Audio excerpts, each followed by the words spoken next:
Il y a une cause de la chute du taux de conversion dont personne ne parle que j'aimerais aborder dans cette vidéo.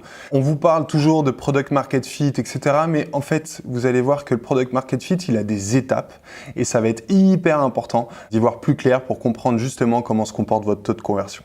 Bonjour à tous, je suis Sébastien Tortu, fondateur de Boost Conversion, une agence d'optimisation de la conversion dédiée à maximiser les profits de mes clients, des marques que j'accompagne et évidemment à les aider à atteindre leur vision.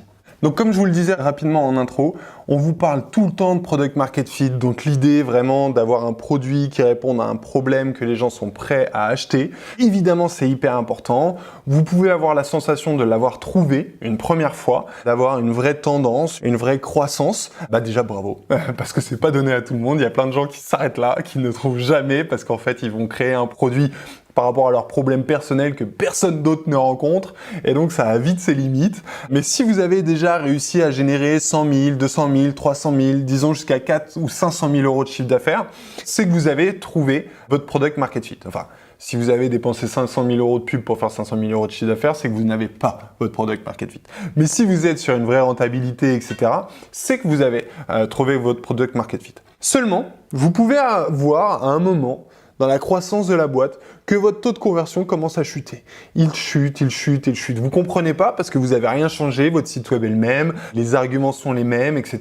Et du coup, là, vous paniquez, vous appelez des gens comme moi et vous dites « Ah, qu'est-ce que je fais mon taux de conversion, il est passé de 5% à 3%, je comprends pas, c'est pas normal, il faut tout changer, etc. » Des fois, il faut pas tout changer.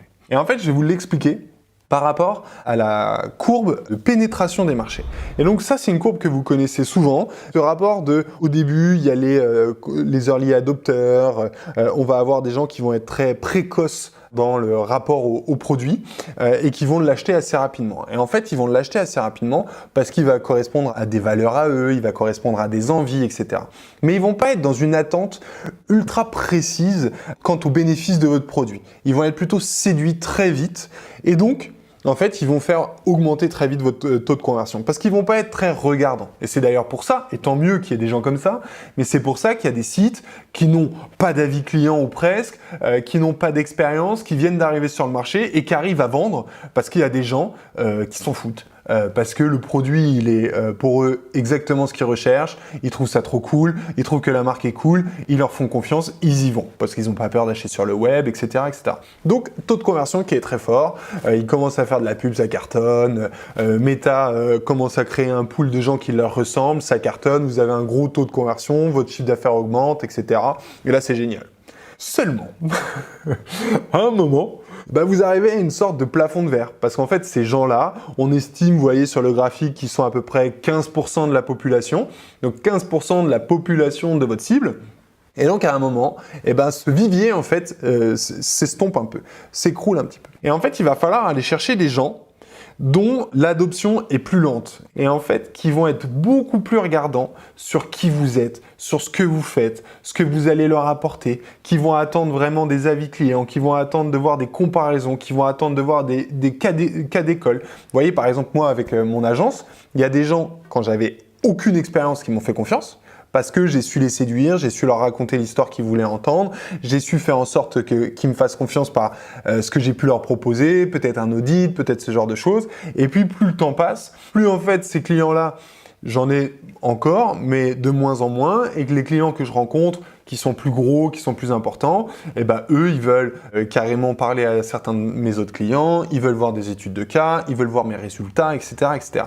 Donc indéniablement, ça fait diminuer le taux de conversion. Pourquoi ? Parce qu'en fait, vous allez continuer à vouloir acquérir, sauf que les gens vont être plus réticents, donc votre taux de conversion va diminuer. Et en fait là, il ne faut pas paniquer. L'objectif va être de comprendre les attentes de ces nouvelles personnes, qui ne seront pas tout à fait les mêmes en fait.